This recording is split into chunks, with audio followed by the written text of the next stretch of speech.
சூழ்நிலையாளர்கள் படகுகள் எதனையோடு இருக்கலாம். சில நேரத்தில் இந்த கொள்ள நோயின் படகுகளாக இருக்கலாம், தொற்று வியாதியின் படகுகளாக இருக்கலாம். எந்த படகா இருந்தாலும் அந்த படகுக்குள்ள கர்த்தர் இருக்கிறார் என்பதை நானும் நீங்களும் மறந்து விடக்கூடாது.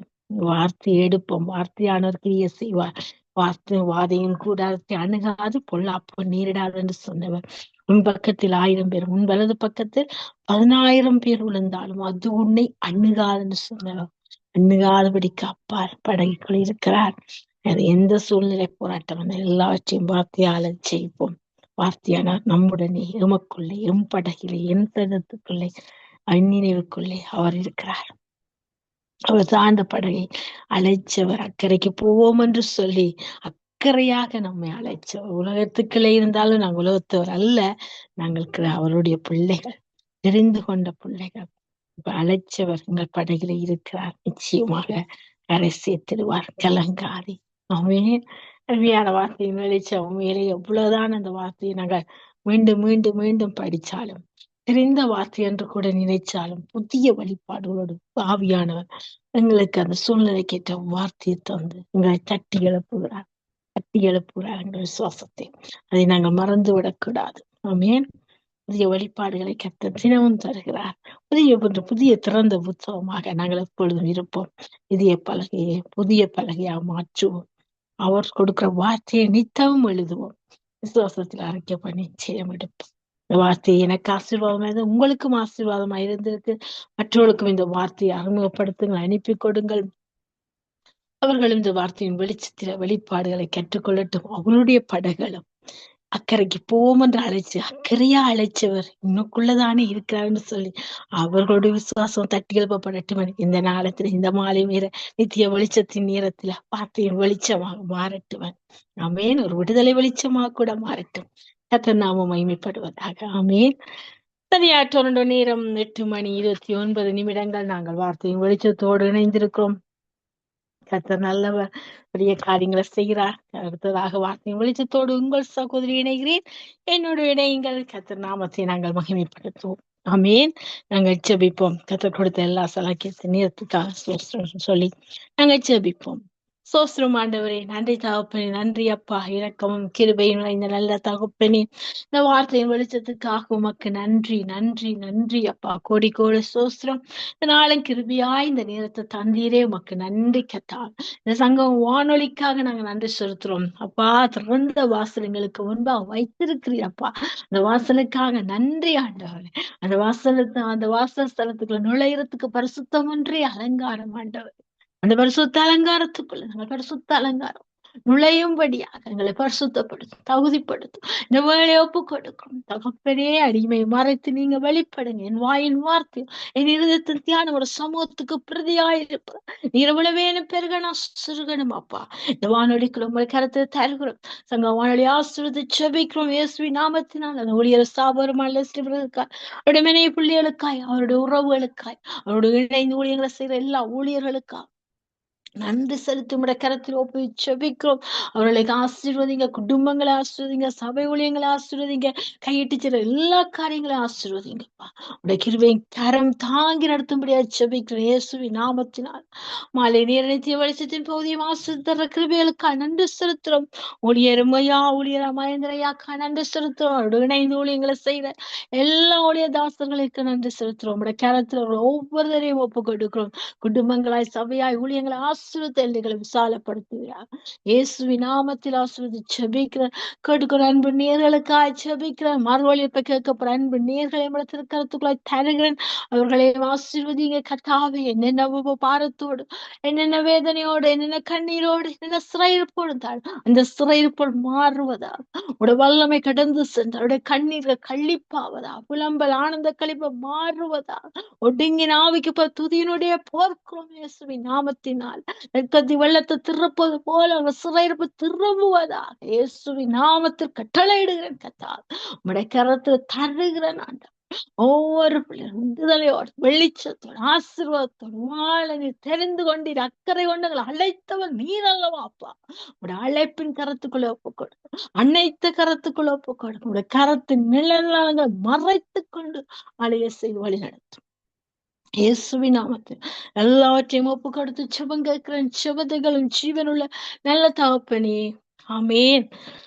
கர்த்தர் நான் ஒன்றை மையப்பட ஒரு பாடலை பாடி கர்த்தர் நாமத்தை உயர்த்துவோம். ஆமேன்.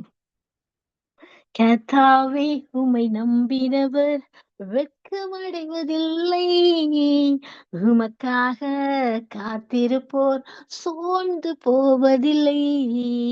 கர்த்தாவே உம்மை நம்பினவர் வெட்கமடைவதில்லை, உமக்காக காத்திருப்போர் சோர்ந்து போவதில்லை. நடக்குமா நடக்காதா என ஏங்கி போயிருந்தேன், ஒரு அற்புதம் நடக்காதா என ஏங்கி போயிருந்தேன். நடக்குமா நடக்காதா என ஏங்கி போயிருந்தேன், ஒரு அற்புதம் நடக்காதா என ஏங்கி போயிருந்தேன். யாரும் நினைத்திடா வேளையில் அற்புதம் செய்தீரே, யாரும் அறிந்திடா வழியிலே அற்புதம் செய்தீரே. மிகவேல் இஸ்ரவேல் என் நம்பிக்கையானவரே, நம்பிடும் யாவருக்கும் நீ அரணாயிருப்பவரே. மிகவேல் இஸ்ரவேல் என் நம்பிக்கையானவரே, நம்பிடும் யாவருக்கும் நீர் அரணாயிருப்பவரே. கர்த்தாவே உம்மை நம்பினவர் வெட்கமடைவதில்லை, உமக்காக காத்திருப்போர் சோர்ந்து போவதில்லை. கர்த்தாவே உம்மை நம்பினவர் வெட்கமடைவதில்லை, உமக்காக காத்திருப்போர் சோர்ந்து போவதில்லை. ஆமென். கர்த்தர் நாமம் ஒன்றே மகிமைப்படுவதாக.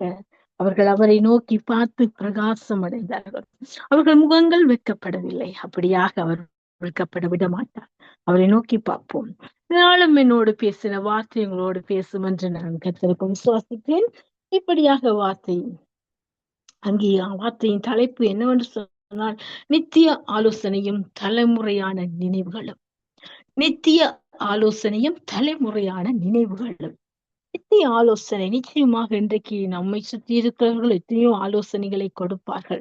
நிச்சயமாக ஒரு ஆசிரியருக்கு ஒரு ஆசிரியர் மாணவனுக்கு ஒரு ஆலோசனையை கொடுக்கலாம். அடுத்தது அதாவது வேறு வேறு காரியங்களுக்கு அதாவது சொல்லுவார்கள் எல்லாம் கவுன்சிலிங் கொடுப்பார்கள். கணவன் மனைவிகளை குடும்ப உறவுகளை இணைக்கும்படியாக அப்படியாக பல்வேறுபட்ட டாக்டர்ஸ் பேஷண்ட்டுக்கு ஒரு ஆலோசனை கொடுப்பார்கள். நீங்க இதை செய்து பாருங்க, வெயிட் குறைய, ஹைட் இப்படி இருக்கு. அப்படியாக எல்லாத்துக்குமே ஒவ்வொரு ஆலோசனையும் ஒரு புது போனை வாங்கி விட்டா கூட அதுக்கு ஒரு ஆலோசனை இருக்கிறது. நீங்க இந்த அதுக்கு கேட்டலாக் சொல்லுவார்கள். அதை பாவிக்கும் பொழுதுதான் நிச்சயமாக அந்த ஆலோசனைப்படி நாங்க நடக்கத்தான் அது சொல்ல அதை செய்யும் பொழுதுதான் நாங்க அந்த இடத்தை சரியான முறையில் அந்த போனை ஏற்க முடியும். புது போனை இல்லையா? அப்படியாக ஒவ்வொன்றுக்கும் பாருங்க ஒவ்வொரு ஆலோசனை இருக்கும். ஆனால் ஒவ்வொரு முறையும் பாருங்க இந்த போன் ஒவ்வொரு முறையும் ஒவ்வொரு புது போன் வர வர வர புதிய ஆலோசனையை கொடுக்கும். அப்ப அந்த ஆலோசனை மாறுகிறது, அந்த ஆலோசனை நிலை நிற்கிறது இல்லை.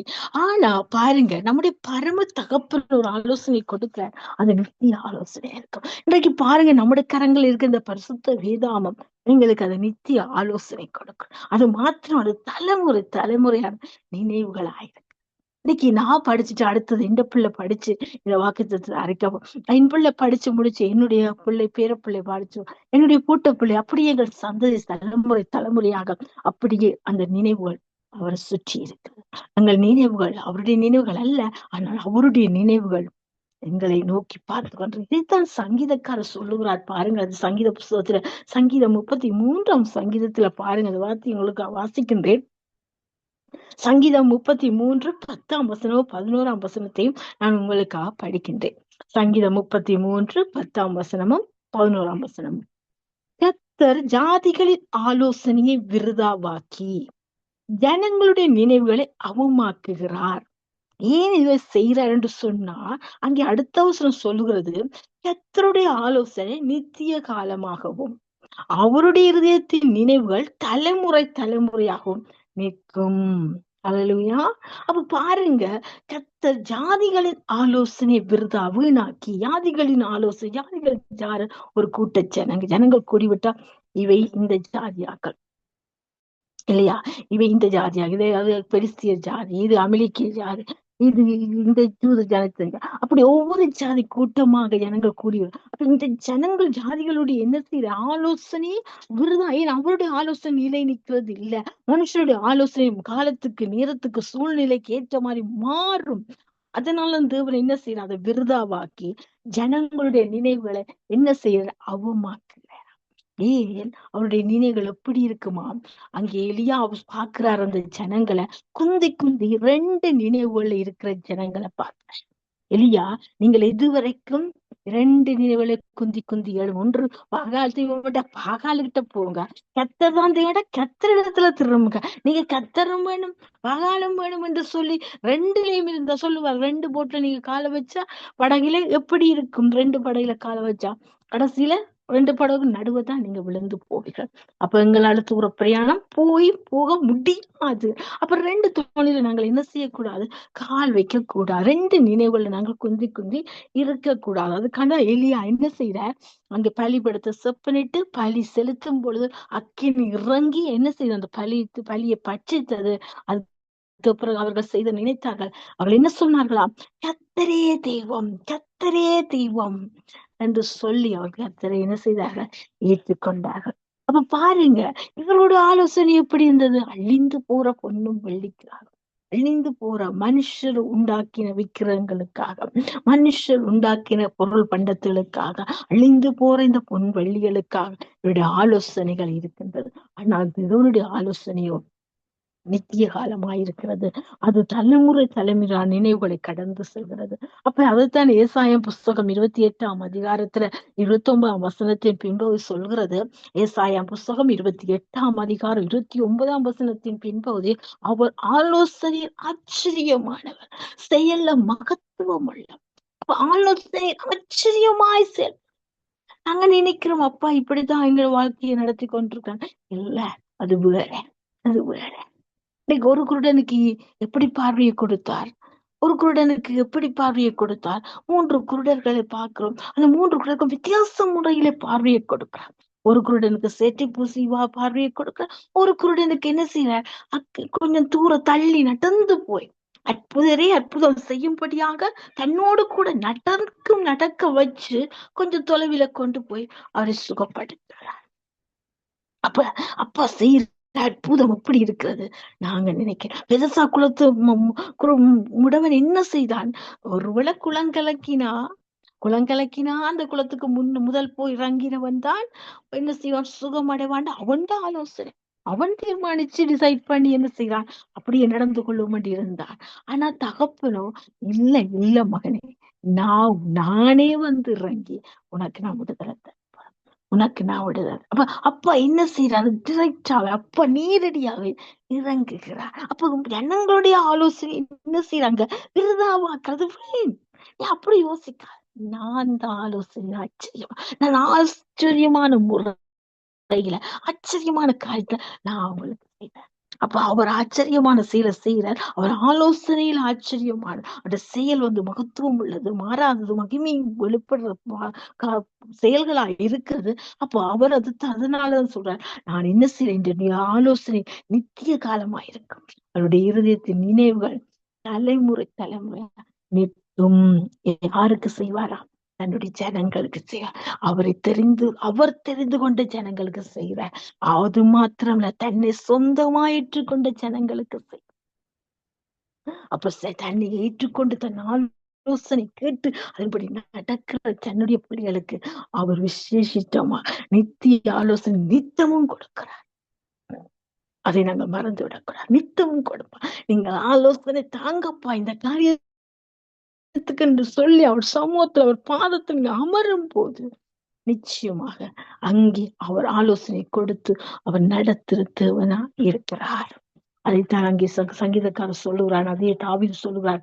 89ஆம் சங்கீதத்துல பாப்பமா இருந்தா உங்களுக்கு அந்த வசனத்தை படிக்கிறேன். 89ஆம் சங்கீதம் அங்கே 4ஆம் வசனம் இப்படி சொல்றது பாருங்கள். என்றென்றைக்கும் என் சந்ததியை நிலைப்படுத்தி தலைமுறை தலைமுறையாக உன் சிங்காசனத்தை ஸ்தாபிப்பேன் என்று ஆணையிட்டீர் என்று பாருங்க. தாவீதுக்கு கர்த்தர் என்ன செய்கிறார்? ஆலோசனை கொடுக்கிறார். அது மாத்திரமல்ல, அவர் கொண்ட உடன்படிக்கை தலைமுறை தலைமுறையாக நிலைங்க. அப்ப அவருடைய நினைவு எப்படி இருக்கு? உயர்ந்த நினைவு, உன்னதத்தை நோக்கி. எங்களுடைய நினைவுகள் அவருடைய நினைவுகள் அல்ல, அவருடைய வழிகள் எங்கள் வழிகளும் அல்ல. ஏனென்று சொன்னா எங்களுடைய வழிகள் இன்றைக்கு இருக்கு. இன்றைக்கு இப்ப இப்ப என்ன தேவையோ அப்படிதான் இருக்கு. அதுதான் வேணுமப்பா இன்றைக்கு நாளைக்கு. ஆனா நாங்க எங்கட அப்பா எங்களை குறிச்சு நினைவுகளும் திட்டங்களும் எப்படி இருக்கும்னு சொன்னா, அவர் ஏற்கனவே எங்களுக்கு எல்லாவற்றையும் எழுதி வச்சிருக்கிறார். எல்லாவற்றையும் வரைந்துட்டார் உள்ளங்கையில. அந்த திட்டத்தின்படி என் பிள்ளைய எப்படி நடத்தணும், எப்படி நான் பாதுகாக்கணும், எப்படி கொண்டு என்ன வேணும், எல்லாவற்றையும் அறிந்திருக்கு. அதுதான் சொல்லுவார் வார்த்தை, நாங்கள் வேண்டிக் கொள்வத நினைப்பதை விட மிகவும் அதிகமாய் செய்து முடிக்கிறது அவருடைய கிருபை. ஹல்லேலூயா. பிரியமானவர்களை பாருங்க, அவருடைய கிருபை இருக்கும் பொழுது அந்த கிருபை என்ன செய்வான்? நித்திய ஆலோசனை நமக்கு தருகிற தலைமுறையான நினைவுகளை அவன் கடத்தி செல்கிறார். அப்ப தாவீதை நினைச்சார், சாலமோனை நினைச்சார். அங்கே என்ன செய்றார்? 3ஆம் 4ஆம் தலைமுறைக்கு நான் விசாரிக்கிற தகப்பனா இருக்கிறேன்னு சொல்றார். அப்ப இவனுடைய சிங்காசனத்தை உறுதிப்படுத்தணும்னு சொன்னா, என்னுடைய ஆணைகளை நீங்க இருக்க, நான் கொண்ட உறவுக்குள்ள நாங்கள் இருக்க வேண்டும். அப்ப அவருடைய சொந்தமா ஏற்றுக்கொண்ட ஜனம், தெரிந்து கொண்ட ஜனம், அவர் நம்மை காண்கின்ற தகப்பனா இருந்து அங்கே என்ன செய்யார்? ஆலோசனையை தந்து நடத்துறார். நாங்க உதாரணமா பார்க்க சொன்னா, நெகேமியா புத்தகத்துல ஒரு வசனம் என்னை ஆழமா தொட்டது. அங்கே பாத்தீங்கன்னு சொன்னா, நெகேமியா சொல்லுறார், என்ன சொல்றான்னு சொல்லுங்க. என்னை போன்ற மனுஷன் ஓடி போவானோ? என்னை போன்றவன் உயிர் பிழைக்கும்படி தேவாலயத்திலே போய் பதுங்குவானோ? நான் போவதில்லை. இந்த வசனம் நெகேமியா புஸ்தகம் 6ஆம் அதிகாரம் 11ஆம் வசனம் இப்படி சொல்வது, என்னை போன்றவன் ஓடிப்போய். என்னை போன்றவன் ஓடிப்போவான். என்ன செய்தார் நெகேமியா? பாருங்க, அலங்கம் இடிக்கப்பட்டது, ஜனங்க சிறையிருப்புகளை போனார்கள், முதல்ல சுத்தரிக்கப்பட்டிருக்குது. அப்ப எல்லாமே என்ன செய்யுது? வேதனைக்குரிய காரியங்கள் நடந்து விட்டது. இதுக்கு யார் காரணம்னு சொன்னா நெகேமியா. அங்கே நெகேமியா 1ஆம் அதிகாரத்துல போய் 6 இடத்துல போய் சரணடைகிறான்னு சொன்னா, கர்த்தர் இடத்துல சரணடைகிறார். இந்த வார்த்தைகள் எல்லாம் அவர் கேட்டு மனம் உடைஞ்சு போய் என்ன செய்ய? உபவாசித்து பரலோக தேவனை நோக்கி, இதுக்கு என்ன பதில் கிடைக்கும்? இது எப்படி தீர்மானம்? இதை எப்படி சமாளிக்க என்ன செய்ய வேண்டும் என்று சொல்லி பரலோக தேவனை நோக்கி அப்ப நித்திய ஆலோசனையை பெற்றுக்கொள்ளும். அது தலைமுறை தலைமுறையான நினைவுகளா இருக்கு. அந்த நினைவுகளின் அந்த தகப்பன் தலைமுறை ஆசிரியர் தகப்பனுடைய நினைவை அறியும்படியாக அங்கே தேவ சமூகத்தில் நாங்கள் என்று சொன்னா அப்படி செய்ய மாட்டோம். உடனே குளறுவோம், உடனே இருக்க அயலவருக்கு சொல்லுவோம், அது இன்னும் இன்னும் உங்கள் உறவுகளுக்கு சொல்லுவோம், இன்னும் ஊழியக்காரருக்கு அடிச்சு சொல்லுவோம். ஆனா இங்க நெகேமியா தேவ சமூகத்தை நோக்கி, தேவனை நோக்கி, பரலோகத்தின் தேவனாகிய கர்த்தாவே, நீயா புஸ்தகம் 1ஆம் அதிகாரம் 5ஆம் வசனம் வாசிக்கின்றேன். பரலோகத்தின் தேவனாகிய கர்த்தாவே, உம்மில் அன்பு கூர்ந்து உம்முடைய கற்பனை கை கொள்கிறவர்களுக்கு உடன்படிக்கையும் கிருபையும் காக்கிற மகத்துவம் பயங்கரமான தேவனே, உமது அடியாராகிய இஸ்ரவேல் புத்திரருக்கு இன்று இரவும் போல உமக்கு முன்பாக மன்றாடி. அப்ப பாருங்க, ஆலோசனை கேட்கிறவன் ஆலோசனை படைக்க, ஆலோசனையை பெற்றுக்கொள்ள, ஆலோசனைப்படி நடக்க, இதுக்கு என்னதான் தீர்மானம் எடுக்க, எப்படித்தான் இந்த அலங்கத்தை கட்டி முடிக்க, எப்படி இந்த சிறைப்பட்ட மக்களை விடுதலையாக்க என்று சொல்லி அங்க தேவனிடத்துல ஒருமனப்படுகிறார். தன் பாவங்களை அறிக்கை பண்ணுகிறார். தேவனிடத்தில் அந்த நித்திய ஆலோசனை பெற்று வந்தார். சொல்லுகிறான், என்னை போன்ற மனுஷன் ஓடி போவானோ? இன்னைக்கு நாங்க ஒரு சூழ்நிலையை பார்த்து இந்த சூழ்நிலை விட்டு, இந்த வீட்டை விட்டு ஓடி போனா, இந்த இடத்தை விட்டு நாங்கள் ஓடி போனா, இந்த காரியத்தை விட்டு நாங்கள் ஓடி போனா, இன்னைக்கு நாம நிச்சயம் நாம் உண்மையிலே தேவனிடத்தில் ஆலோசனை பெறவே. இதனால நாங்க வலுவி பூர்வம் அல்லது உடையவா இருக்கணும், வலுவி பூர இதய முடியவர்களா இருக்கிறோம், வண்ணங்கா கழுத்துள்ளவர்களா இருக்கின்றோம்.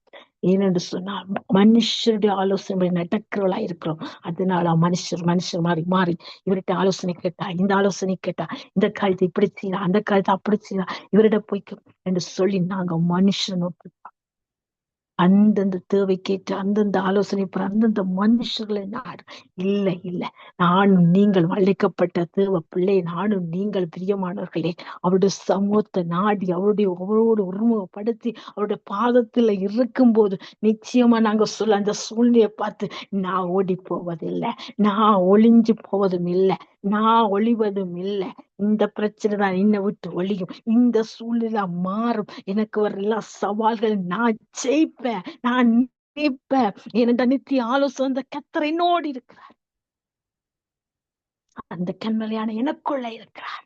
அவர் கொடுத்த வாக்குத்தத்தை எனக்குள்ள இருக்கு. அதை தட்டி எழுப்பி நான் ஜெயிப்பேன் இந்த விசுவாசத்தோடு. அந்த நித்திய ஆலோசனை பெற்ற இந்த நெகேமியா என்ன சொல்றார்? நான் ஓடி போக மாட்டேன், ஓடி போவேனோ. என்னை போன்ற மனுஷன் ஆலயத்துக்குள்ள ஒளிவான பிரச்சனையை கண்டு நான் ஒளியறதில்ல. பிரச்சனை தான் என்னை கண்டு ஒளிஞ்சு போகும், இந்த சூழ்நிலை தான் என்னை கண்டு ஓடிப்போகும். நான் ஓடி போறதில்லை. துணிந்து நின்றார், கொடுத்த வார்த்தையை பிடித்து கொண்டார், ஆலோசனைப்படி நடத்தினார், செயல்பட்டார். ஒரு கையில் ஆயுதம், ஒரு கையில் ஆயுதத்தை பிடித்தவராய் ஜபித்து ஜபித்து அலங்கத்தை கட்டி முடிச்சார். அதே அதிகாரம் சொல்லுது பாருங்க, எப்படியா சொல்லுறார். அதே நெகேமியா புஸ்தகம் 6ஆம் அதிகாரம் அங்கே 16ஆம் வசனம். எங்கள் பகைஞர் எல்லாரும் அதை கேட்ட போது, எதை கேட்ட போது? அவர் கட்டி முடிச்சு விட்டார் என்ற செய்திதான் முதலாவது அந்த வசனத்தின் முதல் பகுதியில் இருக்குது. அதை உங்களுக்கு நான் வாசிக்கின்றேன். நெகேமியா புஸ்தகம் 6ஆம் அதிகாரம் அங்கே 15ஆம் வசனம் சொல்லுவது, அப்படியே அலங்கமானது என்ன செய்த 52 நாளைக்குள்ளே கட்டப்பட்டு, பாருங்க கட்டப்பட்டுட்டு. அப்ப என்ன சொல்ல, 7 மாதம் 25ஆம் தேதியிலே முடிந்தது. 52 நாளைக்குள்ளேப்பா கட்டி முடிச்சு அலங்கம். அது யாருடைய ஆலோசனை? நித்திய ஆலோசனை, நித்திய தேவன் கொடுத்த ஆலோசனை. தலைமுறை எங்கள் மேல வச்சிருடைய நினைவுகள், அவருடைய நினைவுகள் உன்னதத்தை நோக்கின நினைவுகள், உன்னத வழிகளை கற்றுக் கொடுக்கிற நினைவுகள், உன்னத ஆலோசனைகள், உயர்ந்த இடத்துல எங்களை உயர்த்தி வைத்து அழகு பார்க்க வைத்த ஆலோசனைகள் அங்கே என்ன செய்யற கட்டி முடிஞ்சது. அப்ப இந்த கட்டி முடிச்ச இந்த காரியத்தை யார் கேட்கலாம்? எங்கள் பகைஞர் எல்லாரும் அதை கேட்ட பொழுது கேட்கிற சனம் இருக்குது. சொல்லும் போது கேட்கிற நாங்கள் தூரத்திலிருந்து இந்த போனை அடிச்சு நாங்களோட உறவுகளுக்கு சொல்லும் பொழுது அவர்கள் கேட்பார்கள். அப்ப கேட்கிற சனம் கேட்குது. அடுத்தது பாருங்க, எங்கள் சுற்றுப்புறத்தாராகிய புறஜாதியர் அனைவரும் கண்ட போதும். அப்ப 2 கூட்ட ஜனங்கள் பாக்குது. ஒன்று கேட்கிற ஜனம் ஒன்று இருக்குது, அடுத்தது பாக்குற ஜனமும் இருக்குது. எங்களோட அயல்கள், எங்களுடைய நேபர்ஸ் என்று சொல்லுவார்கள் இல்லையா? அப்ப எங்களுடைய சுற்றுப்புறத்தா ஜனங்கள் அயல்கள் என்ன செய்தார்களாம்? அவர்கள் கண்ட போதும் மிகவும் முனியற்று போய், முனியற்றுட்ட என்ன செயல் வெக்கப்பட்டு நரி ஏறினா மதில் விழுந்து போம் என்று சொன்னோம். ஒரு நரி ஏறினா என்ன விழுந்து போம் மதில்கள் என்று சொல்லி, அப்படிப்பட்ட தொபியாசும் சன்பல்லாத்தின் ஆலோசனையும் அவளுடைய அந்த ஏளனமான வார்த்தைகளும் நெகேமியாவை என்ன செய்யல? கல்லங்கடிக்கல, பின்வாங்க போகல, ஒளிஞ்சு போ வைக்கல, ஓடிப்போ விடையல. ஏனென்று சொன்னா அவர் நித்திய ஆலோசனையை பிடித்து கொண்டார், நித்திய ஆலோசனையை பிடித்துக் கொண்டார், கற்றி கொண்டார், அதன்படி நடக்க வழிகிட்டார், நடத்தியே முடிச்சார். பிரியமானவர்களே, அப்ப அவர்களே சொல்லும்படியான சாட்சி என்ன இருக்குதாம் பாருங்க. அப்ப காண்கிற சனமும் கேட்கிற சனமும் இதை கண்ட போதும் கேட்ட போதும் மிகவும் முன்னேற்றி பக்கப்பட்டு என்ன சொல்றாங்க? இந்த கிரியை எங்கள் தேவனால் கைகூடி வந்ததென்று அறிந்தார்கள். அல்லேலூயா. இந்த செயல், இந்த அலங்கம் கட்டினது, இந்த காரியம் இப்படி நடந்தது என் பலத்தினாலும் இல்ல, என் சுயத்தினாலும் இல்ல, எல்லாம் என்னுடைய என்னை பலப்படுத்த கிறிஸ்துவினாலே எல்லாவற்றையும் செய்ய எனக்கு பலன் உண்டு என்று சொல்லி நெகேமியா அங்கே பலப்படுத்த கிறிஸ்துவினால் எல்லாவற்றையும் செய்ய எனக்கு பலன் உண்டு என்று சொல்லி நின்றதுனால அலங்கம் கட்ட. அப்ப அவருடைய ஆலோசனை நித்திய ஆலோசனை அல்லவா? அவருடைய நினைவு தலைமுறையான அல்லவா? இன்றைக்கல்ல நேற்று இன்றும் மாறாத தேவன், 1000 தலைமுறைக்கு இரக்கம் செய்யற தகப்பனின் ஆலோசனைகள் அல்லவா? அவர் ஆலோசனை ஆச்சரியமான செயல்ல மகத்துவம் உள்ளவர்கள் எப்படி செய்து முடித்தார் நேமியாக்கு பார். இன்னைக்கு நம்முடைய காரியங்கள் எதுவா இருந்தால் எதிரிகள் முனையற்று போவார்கள். எதிரிகள் ஆகிய பகைஞர்கள், நம் கேட்கிறவர்கள் பகைஞர்கள், சுற்றுப்புறத்தார் ஆகிய எங்களுடைய அயலவர் சுற்றத்தார் காண்கிறவர்களா இருக்கிறார்கள், அவர்கள் முனையற்று போவார்கள். அடி இப்படி நடந்து விட்டது, அடி இப்படி நடந்து விட்டது, இது யார் செய்தது, இது யார் இவர்கள் இப்படி காரியத்தை நடப்பித்தா, இது எப்படி நடந்து விட்டது, இப்படி எல்லாம் டாக்டர் ரிப்போர்ட் இருந்தது, ஆனா இப்படி நடந்து, இது கத்தரால வந்தது, இது கத்தரால மாறுத, இந்த காரியம் கத்தரால வந்தது. கத்தரே செய்து முடித்தார், காரியத்தை மாறுதலாய் முடித்தார், காரியத்தை வாய்க்க பண்ணினார் கத்தர், காரியத்தை ஆசீர்வதி தந்தார் கத்தர், காரியத்தை அவரே நடத்தி முடித்தார். அந்த நித்திய ஆலோசனை எத்தகையது என்று பார்த்தீங்களா? நித்தம் நடத்துறது ஆலோசனை, நித்தமும் நடத்துற ஆலோசனை. இந்த ஆலோசனை கேட்டு நடக்கும்படியாத்தான் இன்னைக்கு என்னோடு உங்களோட பிரியமானவை கத்தர் பேசுகிறார். அப்ப பாத்தீங்களா, இன்னைக்கு நீ அவனுடைய நலுங்கத்தை கட்டி அங்க சிறை இருந்த ஜனங்களை சிறை இப்ப திருப்பி அங்கே ஆலயத்தை என்ன செய்யற பிரதிஷ்டை பண்ணி அங்க என்ன செய்யற ஆசீர்வாதத்தை கத்தர். நீங்க புஸ்தகம் முழுமை நீங்க வாசிக்கணும்னு சொன்ன அப்படியாக ஆலயத்தை கட்டி பிரதிஷ்டை பண்ணி ஆசீர்வாதத்தை துதிக்க ஜெபிக்க ஜனங்களை ஒருமுகப்படுத்தி ஒருமனப்படுத்தி அங்கே நாம மகிமைப்பட்டதை நீங்க நானும் நீங்கள் வாசிக்கலாம் பிரியமானவர்கள். இப்படி பெரிய சாட்சி பார்த்தீங்க, இப்படிப்பட்ட ஆலோசனை பார்த்தீங்க. இதுதான் நம்முடைய தேவை. முனியற்று போய் வெட்கப்பட்டு இன்றைக்கு ஆமான் எஸ்தரின் புஸ்தகத்தை நீங்க பாப்பீங்கன்னு சொன்னா அந்த எஸ்தரின் புஸ்தகத்துல ஆமான் யாருக்கு அங்கே ராஜாவுக்கு ஆலோசனை கொடுக்க யூத ஜனங்கள் அங்குமிங்குமாய் சிதறப்பட்டிருக்கிறார்கள், அவர்களை அழிக்கும்படியாக திட்டம் போட்டு ஆமானின் ஆலோசனையை அபத்தமாக்கினார் கத்தர். எஸ்தர் ராஜாத்தி அங்கே எழுப்பி ஆலோசனை கொடுத்தார், யூத ஜனங்களை அழிக்காதபடி. அந்த நாள் எந்த முத்திரையை போட்டு அங்கே கடிதங்களை அனுப்பி குதிரை வீரர்கள் மூலம் அனுப்பினார்களோ அதே ராஜாவால அதே அழிக்கப்படாத அந்த ராஜாவின் முத்திரையை மாற்றி அமைச்சு அங்கே என்ன செய்றார்கள், பூரண்ட சிட்ட பூரிமாய் மாற்றி அங்கே அந்த யூத ஜனங்களுக்கு காப்பாற்றும்படியான நாளாக கொண்டாட்ட நாளாக மாற்றி அமைத்து அந்த யூதர்களை காப்பாற்றினார்கள். அவர்களது கொண்டாட்ட நாளை மாற்றினார்களே. அங்கே எஸ்தருடைய ஆலோசனை அல்ல, அது தேவனுடைய ஆலோசனை. என்று சொன்னா எஸ்தர் யாரையும் நோக்கி பார்க்கல, 3 நாளும் அல்லும் பகலும் உணவு மருந்தாம அங்கே தேவ சமூகத்தை நோக்கினாள் எஸ்தர். அந்த நித்திய ஆலோசனையை நோக்கி எஞ்சனங்கள் அழிந்து போகாதபடி, எஞ்சனங்கள் அறிவில உணர்வு சங்காரமாய் போய்விடாது. இந்த எதிரியின் மூழ்கடிக்காத படிக்க தேவனிடத்துலதான் எங்களுக்கு விடுதலை உண்டு, தேவனிடத்துலதான் எங்களுக்கு நித்திய வெளிச்சம் உண்டு, தேவனிடத்துலதான் எங்களுக்கு சமாதானம் உண்டு. அந்த எஸ்தர் அப்படியே தன்னை சூத இனத்துக்கு அகாஸ்வீர் ராஜாவின் காலத்துல 120 நாடுகளை ஆண்ட அந்த அகாஸ்வீர் ராஜா அந்த ஜூத ஜனங்கள் சிதப்பட்ட ஜனங்களை அழிக்கும்படி அந்த ஆமானின் ஆலோசனை அபத்தமாக்கி அங்கே என்ன செய்யறார், ஆலோசனையை பெற்று அவ்வாசத்தை வேண்டுதல் அங்கே இருந்து ஒருமனப்பட்டு அந்த தேவ ஆலோசனையை பெற்று எஸ்தர் நடந்தா அங்கே தயவு உண்டானது. பாதி ராஜ்யத்துல பாதியான கொடுப்பேன் ராஜாவின் கண்களை கிருபை கிடைச்சது. அந்த கிருபையை கத்தர் ஆலோசனை கொடுத்து அங்க யூத இனத்தை காப்பாற்றி அது கொண்டாட்ட நாளை மாறி அது பிரியமானவர்களே. நேரம் போதாமே நான் உங்களுக்கு சுருக்கமா சொல்லேன். புஸ்தகத்தை படியுங்க, நிச்சயமாக ஆலோசனை ஆச்சரியமான ஆலோசனை கற்று நடத்தின விதத்தை உணர்வீர்கள். சாதாரண ஒரு வாய்க்காவலா இந்த மொர்தகாயை அங்கே ஒரு பெரிய பிரதானி என்ற பதவிக்கு உயர்த்தினது அந்த நித்திய ஆலோசனை, அந்த தலைமுறை தலைவன் நினைவுகள், அந்த உண்மையான நினைவுகள் உண்மையாய் நோக்கி நம்மை பார்க்கும் போது நிச்சயமாக நாங்கள் இந்த நினைவுல குந்தி எழும்புகிறோம், எந்த ஆலோசனையில விழுந்து எழும்புகிறோம். பிரியமானவர்களே, ஆலோசனை ஆச்சரியமான இடத்துல செயல மகத்துவம் உள்ள இடத்துல நித்திய ஆலோசனையை பெற்று நித்தமும் நடப்போம், ஆசீர்வாதத்தை பெற்றுக்கொள்வோம். கெட்ட வார்த்தைக்கு நம்ம அர்ப்பணிப்போமா? செவிப்போம். சோஸ்திரம் ஆண்டவரே, தகப்பனே, இரக்கமும் உருக்கமும் கிருபை நிறைந்த நல்ல தகப்பனே, இதனால் இந்த வார்த்தைக்காக உமக்கு நன்றி செலுத்துவோம் ஆண்டவரே.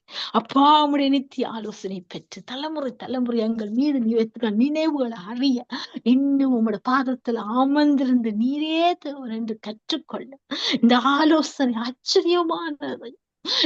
நாமத்துல வச்சிருக்க ஆலோசனைகள் ஆச்சரியமானதப்பா. ஒவ்வொரு நாளும் புதிய வெளிப்பாடுகளை சூழ்நிலைக்கேற்ற சூழ்நிலை ஜெயிக்க வைக்கிற ஆலோசனைகள், புது வழிகளை கற்றுக் கொடுக்கிற ஆலோசனைகள், அது நிச்சயமா இருக்குதப்பா. வானம் பூமி அழிந்து உங்களோட வார்த்தையும் அழிவதில்லை. அழியாத உங்களோட ஆலோசனையை நாங்கள் பெற்றுக்கொண்டு அப்பா, அழிந்து போகிற இந்த ராஜ்யத்துல உங்களுடைய அழியாத ராஜ்யத்தை கட்டும்படியாக ஆலோசனை தந்தங்களை நடத்தும்படியாக எங்களை அர்ப்பணிக்கிறோம் அப்பா. அடியாளை அர்ப்பணிக்கிறோம், கேட்டுக்கிறோம். ஒவ்வொரு பிள்ளைகளையும் அர்ப்பணிக்கிறோம். அப்படியாக நீங்க ஆலோசனை தந்து எங்களை ஆளுகை செய்யும்படியாய் விட்டு கொடுக்கிறோம் ஆண்டவர். பலத்த கரம் ஓங்கிய போய் அவங்களை மீட்டப்படட்டும் ஆண்டவரே. ஆளுகை செய்யுங்க, ஆலோசனை நடத்துங்க. பண்ணித்தவம் எங்கள் மீது நோக்கமாய் இருக்கிறீரே, எங்கள் மீது நினைவாய் இருக்கிறீர், உள்ளம் கையில வரைந்திருக்கிறீர் அப்பா. அவ்வளவு ஒரு நல்ல தகப்பனப்பா. மக்கு கோடி கோடி சோத்திரம் ஆண்டவர். பேசின வார்த்தைகளுக்காய் நன்றி ஆண்டவர், கோடி கோடி நன்றி. தொடர்ந்து இந்த வார்த்தை எங்களை அர்ப்பணிக்கிறோம். அந்த வார்த்தைகள் எங்கள் வாழ்க்கையாகட்டும். ஆலோசனை கேட்டு நடக்க கிருபை செய்யும், நித்தமும் கேட்க கிருபை செய்யும். எங்கள் செவிகளை திறவும், எங்கள் கண்களை பிரகாசமான மனக்கண்களை திறந்து அப்பாவோட வார்த்தையில வைத்து அதிர்ஷ்டங்களை காணும்படி, ஆலோசனை பெற்றுக்கொண்டு நடக்கும்படி, ஒவ்வொரு நாளும் ஒவ்வொரு நிமிஷம் பாதத்தில் அமர்ந்திருக்கும்படி, நோக்கி பார்க்கும்படி எண்ணங்கள் நினைவுகள் பெருகட்டும். இயேசுவின் நாமத்தில் அர்ப்பணித்து ஜெபிக்கிறேன். அப்படியாக நீங்க செய்யப்படுற கிருபைக்காய் நன்றி செலுத்து. இந்த வழி தந்த கிருபைக்காய் நன்றி. தொடர்ந்து வழி நடத்துங்க, ஆசீர்வதிங்க. இயேசுவின் நாமத்தில் எல்லாவற்றையும் ஒப்பு கொடுத்து ஜெபம் கேட்கிற நல்ல பிதாவே. ஆமேன், ஆமேன், ஆமேன்.